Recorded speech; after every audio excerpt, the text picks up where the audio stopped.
Welcome to the deep dive, where we take interesting source material and really pull out the key ideas for you. That's the plan. Today, we're digging into the core principles of occult training and practice, looking specifically at excerpts from this Alchemist Guild Black Book. Yeah, it's quite a specific document. Think of it like getting a look inside one particular, very structured approach to esoteric work. Exactly. It's not your, everyday intro guide. This Black Book gets into some pretty deep stuff. We're talking about the Guild's philosophy, their expectations for students. High, very high. Definitely.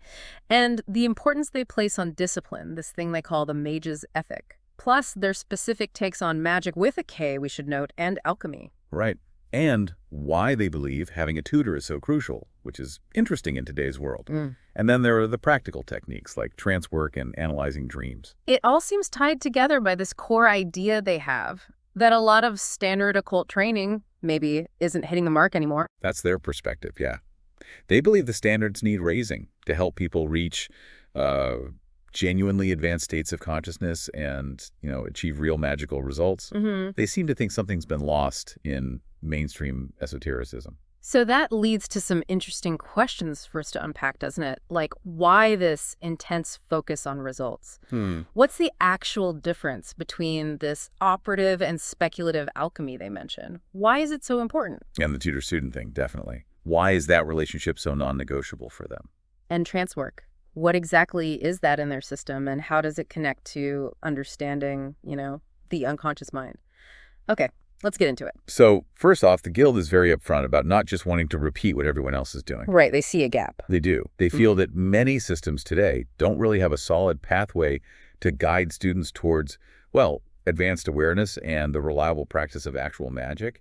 They think fundamental knowledge is missing. And they don't seem shy about saying it. They're aiming high, looking for results way beyond the typical, and they expect, 100% commitment? This isn't a weekend workshop? Not at all. Their view is that the lower standards you sometimes see are because the underlying principles aren't properly understood anymore, and maybe group integrity has weakened over time. Okay. So their training aims to give students a really solid grasp of the machinery of occult training itself, the core mechanics. Like learning the grammar of a language, not just memorizing phrases. So you could potentially apply it to other systems later on. That's a great way to put it. Yeah. And they really champion the tutor model. They argue that the oral tradition, that face-to-face guidance, offers something you just can't get from books or distance learning alone, especially for this kind of work. Okay, this is where it gets pretty interesting organizationally. Getting into their formal training isn't automatic. No, it's invitation only. Right. After you go through some initial introductory stuff, these discourses, they call them, and even then, right from the start, this trance work is key. Which they basically frame as a specific kind of meditation, right? Aimed at engaging what they call astral awareness, directed inner exploration. And they really stress how important that initial trance work is. It's like the foundation for everything else. Absolutely. Build that inner stability first. Get the basics right. They do acknowledge that some people coming in might find the early stuff a bit familiar. Maybe they've studied elsewhere. Yeah, but they caution against assuming you know it all. Superficial familiarity, they say, can hide deeper gaps in understanding that only show up later. Makes sense. But they do leave room for people to move faster if they show real aptitude. Yes. Based on the tutor's assessment, they're looking at personality, how well you do the exercises, your potential. It's adaptable, but always guided by the tutor's judgment, not just enthusiasm. Right. And this initial phase, it's not about forcing beliefs on you. No, they position it more as a starting point for your own investigation, giving you tools to observe and understand for yourself, within their framework, of course. Which feels quite sophisticated, providing structure, but encouraging personal insight. Exactly. And then, if you are invited into formal training, the reading starts. Serious study. The required reading list. They expect formal students to really engage with certain core texts. And they suggest further reading, too, in specific areas, like the history of occult traditions, magic itself, alchemy, and Kabbalah. Can you give us a feel for the kind of authors they recommend? Sure. Gives you a sense of their influences. You see names like Bajent, Lee, Lincoln, maybe for historical context, alternative views. Then the big names in Western practice: Regardie, Dion Fortune, Crowley. Okay, pillars of the tradition. Definitely. And for alchemy, they mention Frater Albertus, Junius, Even Waite and Gareth Knight get suggested reads. So it's a curated list, chosen to support their specific training goals. It seems like a blend of history, theory, and practical foundations. Now, definitions, they seem big on precise language. Very. They include an appendix just for key terms so everyone's on the same page. Understanding their definitions is crucial. Like alchemy, they split it into operative and speculative. What's the difference there? Operative is the practical lab work, hands-on chemical processes. Speculative is the inner work, the psychological transformation side of it. Got it. And they define things like astral, magic with a K. Right. Also, occult, mystical, esoteric, the elements, including quintessence, that fifth element. It's quite detailed. Also, higher genius, holy guardian angel, Rosicrucian, fraternity, Kabbalah, Freemasonry. Ceremonial magic, ancient mysteries, golden dawn, gnosis, and even the parts of the soul from Kabbalah, nefesh, ruach, neshama, and spirit, which they often link to ruach. It's like their own internal glossary. Pretty much. It establishes a common ground. For instance, their definition of magic, the ancient art of causing change through mental powers, really highlights that mental psychological focus. And they differentiate between a mystic who might reject the physical and an occultist who seeks to understand and work with it. That's a key distinction for them, yeah. It shows where they position themselves. Okay, moving on. Discipline and morality. This mage's ethic seems paramount. Absolutely fundamental.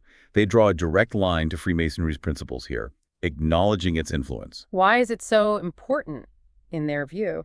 Well, they argue that mastering magic inherently changes your psychology profoundly. So you need inner stability, a strong moral compass to navigate that safely. So discipline is like your first line of defense against challenges, maybe temptations to quit. Exactly. They even hint at forces that might actively oppose your progress.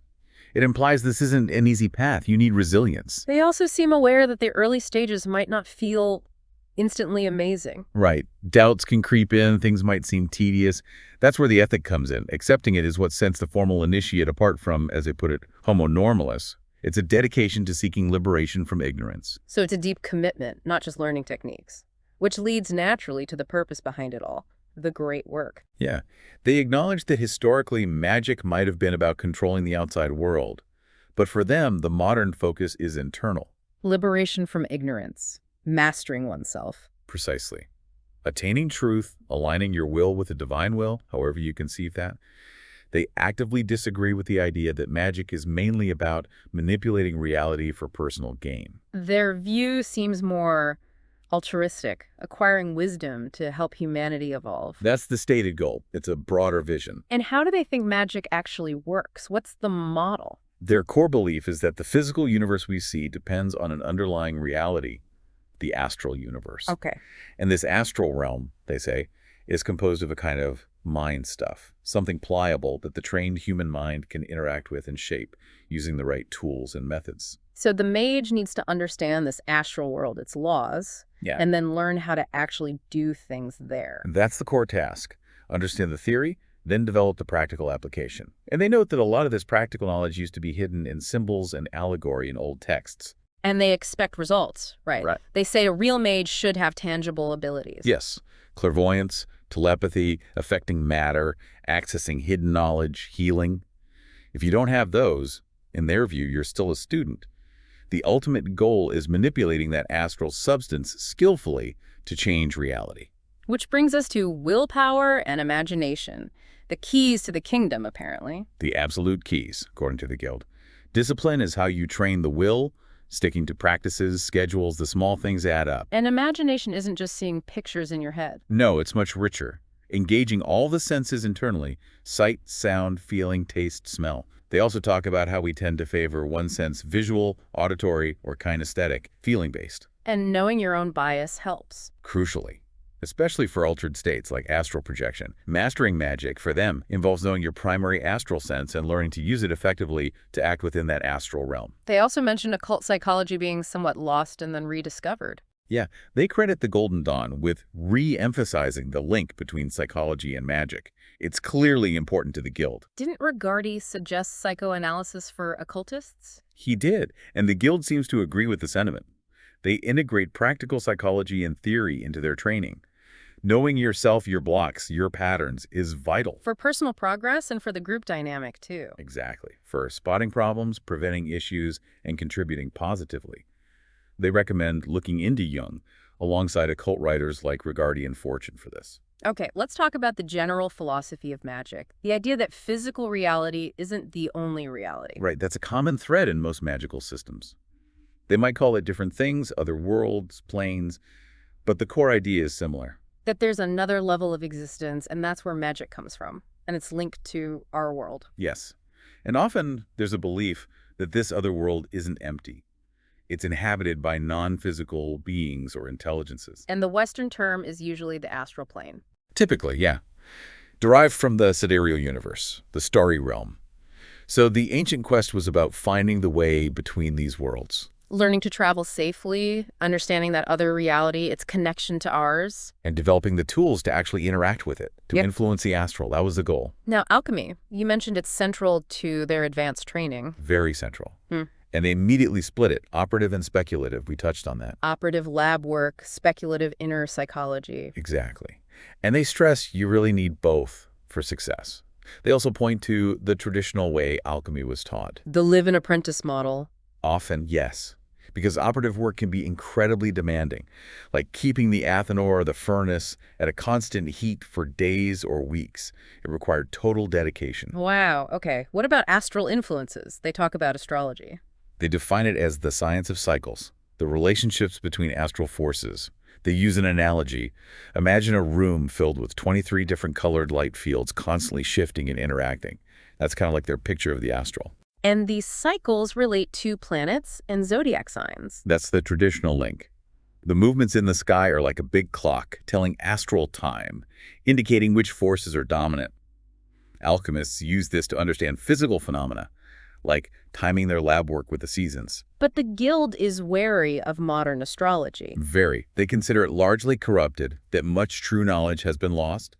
So much so, they don't include it in their formal training. Interesting. So what do they suggest instead? Knowing the natural seasons deeply, intuitively, and more importantly, developing clairvoyance, direct astral vision to assess conditions yourself. Direct perception over calculation. Seems to be the preference. They also mention the alchemist's awareness of an astral component, like elemental life forms, within the materials they work with. So clairvoyance could let you communicate with these elementals, learn directly from them. That's the idea, gaining insight into natural and magical law that way. And they suggest that even non-operative students benefit hugely from just being around a working alchemical lab, getting a feel for that astral physical connection. It really grounds the theory in experience. Okay, so a broader look at alchemy now. Right. They recap the operative-speculative split. They acknowledge culture influences the speculative side. But note, some alchemists, like Jacob Boehme, seem to tap into something more universal through clairvoyance. They trace it back pretty far, don't they? Ancient Egypt. Yes, they mention Egyptian roots, and the oldest text being from Zosimos, around the 3rd century CE. But the Renaissance was the big period for texts that formed the basis of modern operative work. And they see it as the touchstone of all art and science. Why? Because, they argue, it can demonstrate spiritual principles physically. The alchemist can literally separate and show the astral body of a substance, its mechanics. So it's a way to test ideas, cut through illusion. That's a core part of its value for them. Yeah. Keeping things grounded, testable, rooted in ancient lore, but verifiable now. They mention their own ongoing research, both lab and trance work.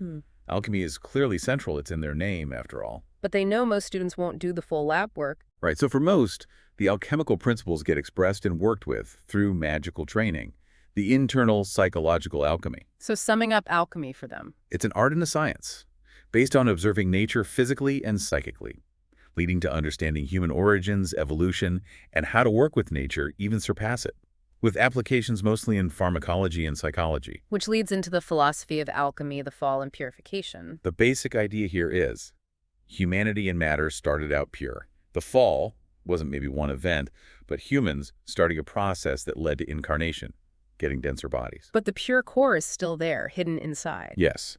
They even give a ratio, something like 31 parts impure to 1 part pure in the average person. And they link mind and body directly. Impure body attracts impure thoughts. So the alchemical work is about raising the body's vibration. Shedding impurity. Exactly, creating a purer physical vehicle, which allows for purer consciousness. They say this underlies a lot of formal occult training. Things like yoga, diet, visualization, breathwork are all methods for this physical purification. The goal being a clear lens for consciousness. Precisely, restoring humanity to its original perfect state. The alchemist is like a soul physician, using lamb work and spagyric remedies for spiritual ends. They mention alchemists funding esoteric groups. Historically, yeah. And they clarify the real value of alchemical remedies isn't just physical. It's aiding spiritual growth, partly through understanding the complex process of making them. And purification happens mentally, too, through trance work. Yes, meditation, active imagination. Their alchemical psychology applies laws seen in the lab to the mind, by analogy. Over time, alchemical symbols start to illuminate everyday life, revealing the unconscious, facilitating real change. They say it's the hardest path, but the most effective. That's their view. Challenging, but transformative. Okay, let's shift to the tutor-pupil relationship. This seems absolutely non-negotiable for them. It really does. They link it straight back to Kabbalah and the tradition of oral transmission, teacher to student. Essential for soul growth and keeping the tradition alive. That's how they frame it. Crucial. They note Western occultism hasn't detailed it as much as Eastern traditions, perhaps. They contrast the college model with one-on-one tutoring. Yeah, impersonal versus personal. And outer book learning versus inner oral knowledge. In schools, they say, personal tutoring is often just for the most gifted because it takes so much time, patience, and trust. And in the guild, how much you get depends on your effort and respect. Directly related. Effort, respect for the tradition, the system, the tutors. Tutors specialize, and only a few students get the highest level instruction at any time. They say the instruction can feel strange at first, lacking obvious logic. Yeah, like the tutors testing the water, seeing how receptive you are. This can naturally cause some resistance in the student. Which makes trust essential. Absolutely critical. The tutor can't always explain why something needs to be done, especially if it's about direct experience. Yeah. They use that analogy of a ship captain on an unknown sea. The crew has to trust the captain's guidance. So the tutor sets boundaries, enforces rules based on knowing the student's higher potential. Right. And the student needs to accept they probably don't fully understand yet and shouldn't mess with instructions or hide things. The tutor develops a knack for guiding people. An intuitive skill, yeah. And it's dangerous if the student goes off piste. Yeah. Honesty and openness are paramount. What about interfering in personal lives? That sounds tricky. They tackle it head on. They know non-interference sounds good, but they argue real spiritual change affects everything. So theoretically, anything in your life could become relevant to the training. Wow. That requires immense trust. Immense. Trust, honesty, respect, rules. They see these as vital for safety and the privacy of the whole group. The onus is on the student to be proactive, truthful, communicative. The tutor's advice depends on accurate info. No game playing allowed. Definitely not. Serious consequences. The tutor's job is advice for swift, safe progress. The student's job: read instructions, follow rules, meet deadlines, report problems immediately. Okay, ritual and ceremonial. How does that fit in? They see Kabbalah providing the philosophy and methods, with initiation and soul maturation as key goals. Nature alone doesn't advance the soul quickly enough, they argue. So you need external shocks, and that's where training, tutors, and ritual come in. Exactly. In the West, ritual is a major tool for creating those transformative shocks. Though they admit people react differently to ritual. Some negative associations. Yeah, they acknowledge that. Black magic fears or just not feeling an affinity. But their aim here is just basic understanding. They say the mage uses ritual to talk to the unconscious in its own language. The language of the angels, symbolism. Right, living symbolism, dramatic enactment. It's like giving the unconscious a set of instructions for higher development, a manual for soul maturation. And group ceremonies, initiations, seasonal rites dramatize occult formulas. On both micro and macro levels, yes, while individual rituals target specific forces or goals. And the other side is learning to read the unconscious. Dreams, trance insights, facilitated by ritual and Kabbalah. Exactly. It's a two-way communication. They mention how early mystery schools use cycles of rituals depicting the soul's journey. Like mystery plays, with heroes like Osiris or Hiram Abiff. Yeah, those archetypal journeys. These dramas evolved over time, becoming more complex, like in Freemasonry or the Golden Dawn. And the point wasn't just this story. It was the psychological impact on the candidate, the initiation experience itself. That's the ideal, yes. That feeling of rapid spiritual change. They note historical accounts suggest ancient initiations were powerfully awakening. But maybe less common now in mainstream orders. That's their observation, though energetic effects might still be felt. But they still see value in ritual for marking progress and impressing key ideas. Some rituals convey history, secrets, morals. So the drama, music, color, symbolism, it's a potent mix for the prepared mind. Definitely. Though they also note a trend away from ceremony in some circles today. Maybe due to belief in solitary work, maybe just changing fashion, they speculate. Okay, nearly there. The philosophy of order. They push back hard against chaos or meaninglessness. Absolutely.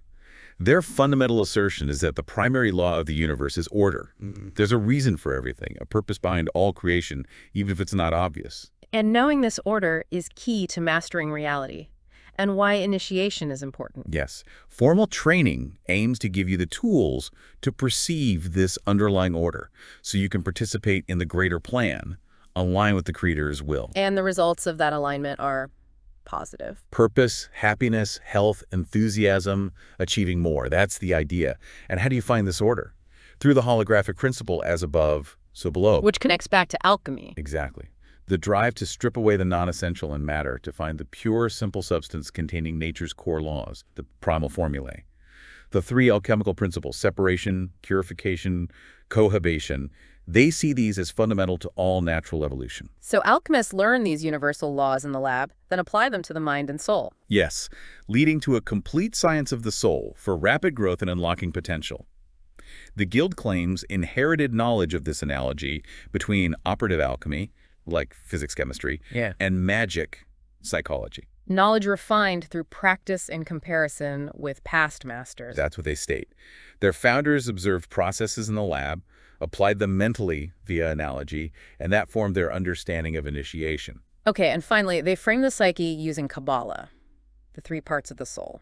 Nephesh, animal soul, instincts, Ruach, rational mind, spirit, and Neshama, higher soul, divine spark. And in most people, Nephesh and Ruach are in conflict, creating our personality. Generally, yes. Psychological health and higher development depend on harmonizing these three. And connecting with the Neshama is key, the reconciler. According to the Zohar, yes. They keep you on track, balances the lower two. They say this simple model holds the key to their whole training system, philosophy, aim, practice, all in one. So it all ties together. Kabbalah for the map, magic trance work for the vehicle, alchemy for the measure and inspiration. And the Guild itself is the workshop or lab, providing support, research, guidance, and a way to contribute back, all structured by Kabbalah. Which brings us to the practical exercises they include. Trance exercise 1, Astral Oasis. It's an intro visualization, building a vivid desert oasis scene in your mind, engaging all senses, repeating it, adding detail, getting used to that inner space. Then exercise 2, calling down the sun and the moon, sounds more active. It is. Building on the oasis, it's about learning to communicate with non-physical intelligences, parts of your psyche, archetypes. There's a specific opening trance protocol. You target the sun or moon, call it down, scan its appearance and essence. Yeah, and then interact, ask questions, check if it feels positive or negative, and crucially, dismiss it properly. Yeah. They stress journaling everything. The goals are manifestation, getting info, and control, dismissal, invocation, evocation, license to depart. And there's a warning about dark entities, protection methods. Yes, the higher genius star protection is mentioned. Yes. They take safety seriously. Exercise 3, Roots of the Tree of Knowledge, Past Life Regression, Traveling in Time. Astral AS. You pick a target, time, place, skill. Open the trance, create a west door, count backwards as you step through, orient your senses in the past scene. And explore specific moments, activity, high point, end-of-life contemplation. Right. You can even question your past self. Then specific steps for returning, closing the door, recentering. Again, strict emphasis on following instructions and journaling. And the last one, exercise 4, dream analysis. About going deeper into your own dreams. Enter the circle, visualize a door to dream memories, pick a dream, step back into it. Re-experience it. Yes, reinforcing the senses, then asking, what does this mean to me? About key elements, objects, people, places, understanding symbols are personal. And a technique to go deeper, becoming the object. Yeah, touch it, merge with it, see from his perspective. They encourage trying it with at least one dream and writing it up for the tutor. Wow, okay, so that's a pretty thorough deep dive into the Alchemist Guild's foundational ideas from their Black Book. We've covered quite a bit. We certainly have. Their focus on results, the dual nature of alchemy, the absolute centrality of the tutor, the practical use of trance work, It's a distinct system. Definitely. You get a clear sense of their dedication to raising the bar for occult work and their specific, quite rigorous methods for doing it. It's a unique perspective laid out in detail. So maybe a final thought for you, listening. Reflecting on all these principles, the results focus, the inner-outer alchemy, the tutor relationship, the trance work, which one perhaps resonates most with you right now? Mm-hmm. Even if you're not specifically interested in the occult path, how might some of these ideas about structured learning, mentorship, inner exploration, or the link between theory and practice apply to your own goals for growth? It's worth considering. Perhaps exploring some of the reading they suggest, or just thinking more deeply about reality, consciousness, and your own path. Food for thought. Thanks for taking this deep dive with us today.